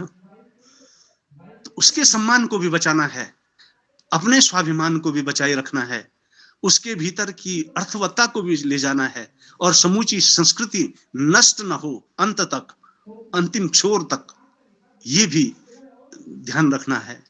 तो निश्चित रूप से ये बहुत बड़ा कार्य जो है ये होता है। और इधर हम देख रहे थे कि अगर, लेकिन वो फिर दूसरा पक्ष चला जाएगा, हालांकि वो भी उसी से है। तो तो जो अनुवाद के प्रकार हैं मित्रों, सरसरी तौर पर आप सब प्रबुद्ध हैं। आप, मुझे नहीं लग रहा होगा कि आपको लग रहा है कुछ भी नया मिल रहा है, कि जो हम रोज सुनते थे वही हो रहा है, कोई खास बात नहीं है। लेकिन भोलानाथ तिवारी जी कहते हैं कि अनुवाद को गद्य और पद्य के आधार पर 3 प्रकार से वो बांटते हैं। कि गद्यानुवाद माने एक स्रोत भाषा जो है, जो आपकी सोर्स लैंग्वेज है, माने गुजराती से आप अनुवाद कर रहे हैं और गुजराती से अनुवाद कर रहे हैं पंजाबी के गद्य में, तो सोर्स लैंग्वेज आपकी गुजराती है और टारगेट लैंग्वेज आपकी पंजाबी है। तो पंजाबी से गुजराती में मतलब गद्य का गद्य में अनुवाद गद्यानुवाद है। और पद्यानुवाद, पद्य का पद्य में अनुवाद, लेकिन वहां फिर 2 प्रकार के अनुवाद हो जाते हैं, एक मुक्त छंदात्मक और एक छंद मुक्त, छंद युक्त और छंद मुक्त। हमने इधर कहा था कि भाई मेघदूत का है कि कश्चिद कांता विरह गुणना स्वाधिकारात प्रमत्तः सापे नस्तं गमित महिमा वर्ष भोगेण भर्तु मंदाक्रांता। लेकिन अगर हम प्रिय प्रवास को शुरू करें तो बैठी खिन्ना एक दिवस वे गेह में थी अकेली, आके आंसू दृग्युगल में थे धरा को भिगोते हैं। कोई प्यारा कुसुम कुमला गेह में जो पड़ा हो, तो प्यारे के चरण पर ला डाल देना उसे तू, यूं देना है पवन बतला फूल सी एक बाला, मलाना हो कमल पग को चूमना चाहती हूँ। वो जो भावानुवाद है, क्योंकि कभी कभी हमारा अनुवाद मित्रों अर्थानुवाद हो जाता है, और अर्थानुवाद होता है तो उसमें से प्राण तत्व गायब हो जाता है, क्योंकि वहां वो स्टेच्यू और मनुष्य हो जाता है। मनुष्य प्राणवान है और स्टेच्यू, कभी कभी स्टेच्यू मनुष्य से ज्यादा अच्छी लगती है, तो वो कहता है statue can look like a man but can't be a man. मूर्तिवत तो हो सकती है, लेकिन मनुष्यवत तो हो सकती, लेकिन मनुष्य नहीं हो सकती। मातृवत, हमने कहा कि माँ सी, हमारी मौसी जो है वो माँ सी है, माँ के सदृश है, माँ का ही छोटा रूप है, माँ के संस्कारों का, माँ के कर्तव्य का, माँ के सारे कृतित्व का, चिंतन का जो छोटा रूप है, लघु रूप है, वो माँ सी है, मौसी है हमारी है?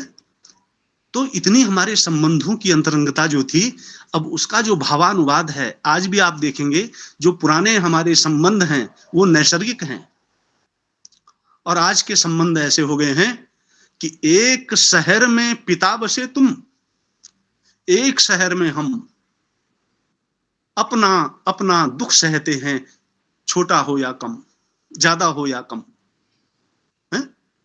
माने हम समष्टि से व्यष्टि की ओर आ गए हैं, फ्रॉम सोसाइटी टू इंडिविजुअल। तब की उड़ान इंडिविजुअल टू सोसाइटी थी। हमारा जो भाषा का त्रिकोण है, हमारी भाषा के त्रिकोण में भाषा, अनुवाद और समाज, ये है, तीनों इंटरलिंक्ड हैं। एक भी छूट जाएगा तो अर्थ का अनर्थ हो जाएगा। 4 पैरों में से एक पैर नहीं होगा तो वो बिल्डिंग, वो भवन, वो पशु, कठिन हो जाएगा उसका चलना। तो जो है, क्योंकि हमको ये देखना बहुत आवश्यक है मित्रों, जैसे हमारे कुछ केरल के मित्र यहाँ बैठे होंगे, वहां लिखा है कि अफन, अफन केरल की एक नंबूदरी समाज तक सीमित शब्द था, जो पुराने जमाने में परिवार या सबसे बड़ा बेटा अपनी जाति की कन्या से विवाह कर सकता था। कुछ ऐसे कल्चरल हेरिटेज हैं, कुछ ऐसे कल्चरल शब्द हैं। डॉक्टर साहब, हमारी समय की क्या सीमा है? आप संकेत कर देना। जी सर, जी अब प्राय समाप्त हो चला, और अपनी प्रतिक्रिया भी व्यक्त करेंगे। अच्छा, तो 5 मिनट समय मिलना चाहिए। तो 2-4 मिनट। हाँ सर, क्योंकि अच्छा ठीक, 2 मिनट 2 मिनट ठीक है। तो मित्रों, कुल मिलाकर ये जो विषय है, ये बहुत बड़ा विषय है, और हम बहुत छोटे आदमी हैं। हमारा चिंतन, हमारा मुख, हमारी अनुभूति और हमारी अभिव्यक्ति की जो अक्षमता है, तो उसको अभिव्यक्त करने के कि तदपि तब गुणानाम मीश पारम न याति, जहां वो सारे जंगलों की कलम बना दे, धरती को कागज बना दे, और तब उसका नाम हरि हरि का मतलब लक्ष्य, सत्य, आदर्श, मूल, गंतव्य, उसको नहीं लिखा जा सकता। तो हम 1 घंटे में इतने बड़े विषय को क्या कह पाएंगे, ये नहीं है। लेकिन जितना जितना, क्योंकि जहां कोई कुछ न जानता हो उनके बीच में कहना, तो भैंस के आगे बीन बजाना होता है। और यहाँ सब आप प्रबुद्ध हैं, बहुत सुंदर। और आप जहां भी जिस रूप में, जिस पद पर, जिस भाषा में, जिस परिवेश में हैं मित्रों, क्योंकि ये दुर्लभ है, नरत्वम दुर्लभ हम लोग के। पहले मनुष्य में दुर्लभ बनना, मनुष्य बनना दुर्लभ है, और विद्या तत्र सुदुर्लभा। ये ऊपर वाले की अनुकंपा है कि हमको विश्वविद्यालय में विद्या दुर्लभम तत्र है। हमारे दोनों समन्वयक जो हैं वो बहुत साधुवाद के पात्र हैं, क्योंकि बोलना भी आसान है, सुनना भी आसान है, आयोजन करना बड़ा कठिन है। क्योंकि अभी ये यहाँ आयोजन कर रहे होंगे तो उनके मस्तिष्क में कल की चिंता दौड़ रही होगी कि कल वाले जो अपने व्याख्याता हैं वो उपलब्ध होंगे कि नहीं, एन मौके पर कोई नहीं होते। लेकिन यहाँ आप सब लोग जुड़ जाते हैं तो उनका जो संकट है वो शादी वाली कन्या के पिता, माता पिता की तरह होती है कि पता नहीं मौसम साथ देगा, पता नहीं स्थितियां साथ देंगी, पता नहीं परिस्थिति साथ देगी, ये सब होगा कि नहीं। तो विशेष बधाई आप लोगों को, और तत्काल में जो भी हो पाया होगा, और कुछ ऐसा इससे इतर कुछ लगा होता तो आपको बहुत बहुत बधाई और साधुवाद। और जहां भी आप रहें, लिखना, पढ़ना और सोचना ये जारी रहे, और हमारे इनका जो मूल ध्येय है, मूल उद्देश्य है, इस ज्ञान परंपरा को अक्षुण्ण रखने के लिए, उसमें आपकी भूमिका अनिर्वचनीय है। और फिर से एक बार हिंदी विभाग कलकत्ता विश्वविद्यालय को विशेष बधाई देते हुए मैं आप सभी को प्रणाम करता हूं। धन्यवाद। धन्यवाद धन्यवाद। जी जी, जयलक्ष्मी जी, जयलक्ष्मी जी की प्रतिक्रिया है, वो अगर कुछ बोले। वी जयलक्ष्मी, सरफराज अहमद जी। जी सर, नमस्कार सर। हाँ रक्षा बताइए। सर कोई प्रश्न नहीं है मेरा, बस एक धन्यवाद है कि बहुत दिनों से मैं कुछ बिंदुओं को लेके बहुत सशंकित था, जैसे कि झूठा सच, गोदान और आधा गांव का जो अनुवाद हुआ है उसको मैं दोनों भाषाओं में, इंग्लिश और हिंदी में पढ़ता था। तो आज आपके इस पूरे वक्तव्य से मुझे मेरे बहुत सारे प्रश्नों का मुझे उत्तर मिला, और थोड़ा मैं लेट कर गया, मैंने बाद में सब नोट किया। तो इतने कम समय में आपने इतना विस्तृत मतलब बताया हमको, और तमाम भाषाओं में ले जाके एक यात्रा जैसी करा दिया कि संस्कृत, हिंदी, गुजराती, बंगाली, मराठी। तो जैसे बहुत सारी पढ़ी हुई किताबें जो हमारी थी, मतलब जो कहीं स्मरण में चली गई थी, वो बहुत सारी चीजें आपने याद दिला दिया। तो इसके लिए सर बहुत बहुत धन्यवाद। और कुछ मैंने नोट्स ले लिए हैं आपकी अनुमति के बिना, तो वो जिसका मैं शायद प्रयोग कर पाऊं जीवन में, तो उसके लिए बहुत बहुत धन्यवाद सर। बहुत सुंदर अच्छा। सर आपने जो है बहुत ही हाँ सर, आपने बहुत सुंदर ढंग से अनुवाद की संस्कृति और संस्कृति का अनुवाद विषय जो ज्ञानवर्धक जो व्याख्यान प्रस्तुत किया, और हम ये जान पाए कि जो अनुवाद केवल शब्दों का नहीं, सांस्कृतिक संदर्भों में, सांस्कृतिक परंपराओं में और सामाजिक मानदंडों को भी ध्यान में रखकर किया जाता है। और बहुत सुंदर ढंग से संस्कृति, अनुवाद और भाषा के बीच जो संबंध है उसको आपने बहुत अच्छी तरह व्यक्त किया, और साथ साथ ये भी बताया कि स्रोत भाषा और लक्ष्य भाषा में, जैसे कि एक स्रोत भाषा, लक्ष्य भाषा में जो शब्द उपलब्ध होते हैं, और लक्ष्य भाषा में अनेक शब्द उसके लिए, जैसे अनेक अनेक अर्थों में, अनेक संदर्भों में शब्द उपलब्ध होते हैं। ये भी बताया गया कि अर्थ की दृष्टि से, शैली की दृष्टि से, या अभिव्यक्ति की दृष्टि से, भाव की दृष्टि से कभी कभी संभव नहीं होता है कि स्रोत भाषा के भाव को बिल्कुल वैसे के वैसे लक्ष्य भाषा में प्रस्तुत किया जाए। और ये भी सर एक बात पूछनी थी, जैसे मुहावरा की बात आपने कही, तो उसमें जो कभी कभी ऐसा होता है कि जो लक्ष्य भाषा में, जो स्रोत भाषा के जो मुहावरे हैं, खासकर जो भारतीय भाषा में, तो लक्ष्य भाषा में जैसे हिंदी से अंग्रेजी में रूपांतरित करते हैं, तो कई शब्द ऐसे होते हैं जिसके कई मुहावरे ऐसे होते हैं जिसका जो है लक्ष्य भाषा में उपलब्ध ही नहीं होते, जो सब्स्टिट्यूट है, जो पर्याय है। तो ऐसी स्थिति में जो अनुवादक थोड़ा जो है वो दुविधा में फंस जाते हैं कि कैसे जो है इसका करें। तो इस संदर्भ में थोड़ा सा बताइए। बहुत सुंदर। बल्कि व्याख्यान का विषय इतना बड़ा था मैडम, हम अनुवाद के प्रकारों तक पहुंच ही नहीं पाए। लहर हमारी वहां तक गई थी, लेकिन तब तक अपने समन्वयक महोदय ने पर्दा बंद कर दिया, पटाक्षेप कर दिया। तो ठीक है, क्योंकि कुछ आनंद जीवन का तब आता है मित्रों जो व्यक्त होता है और कुछ अव्यक्त रह जाना चाहिए। जी बिल्कुल सर। सब कुछ पूर्ण हो जाए एक ही दिन में तो ज्ञान के प्रति उदासीनता हो जाएगी। कुछ छूट जाना चाहिए, कुछ रह जाना चाहिए जो हमारी स्मृतियों का, हमारे चिंतन का, हमारी वैचारिकता का हिस्सा हो। और अनुवाद बहुत बड़ा विषय है। आप लोग जहाँ जहाँ जिस रूप में रहें, निश्चित रूप से इस कार्य को करें, आगे बढ़ाएं।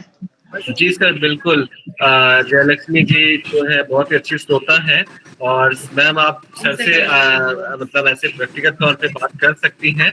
और भी बहुत प्रतिक्रियाएं हैं, पर सर ने बताया कि जो है हम लोग अगले की चिंता में है, तो अभी जो अगले वक्त है वो हमारे जुड़ने वाले हैं। तो सर बहुत बहुत धन्यवाद और आभार सर आपका। बहुत सुंदर, बहुत सुंदर। और मानवीय मिशन टीचर सेंटर और हिंदी विभाग समन्वयक द्वय की तरफ से बहुत धन्यवाद सर, बहुत बहुत धन्यवाद। बहुत धन्यवाद। धन्यवाद सर, बहुत बहुत ज्ञानवर्धक व्याख्यान। धन्यवाद सर, बहुत बहुत धन्यवाद सर। धन्यवाद सर। धन्यवाद सर। धन्यवाद सर। हाँ, आप लोग अपना आप म्यूट कर लें, क्योंकि हमारे वक्ता अब हमारे इस ग्रुप से निकल गए हैं शायद, और नए वक्ता अभी इस सत्र के हमारे प्रतिष्ठित वक्ता हमारे साथ जुड़ रहे हैं। डॉक्टर अतुल कोठारी जी, आपसे आग्रह है, अगर आप हमें सुन पा रहे हैं तो कृपया बताएं। स्वागत करती हूँ डॉक्टर अतुल कोठारी जी का। क्या आप जुड़ गए हैं सर? उनका मैसेज आया था कि जुड़ नहीं पा रहे, तो मैंने लिखा जोड़ा है। तो अब जुड़ रहे होंगे शायद।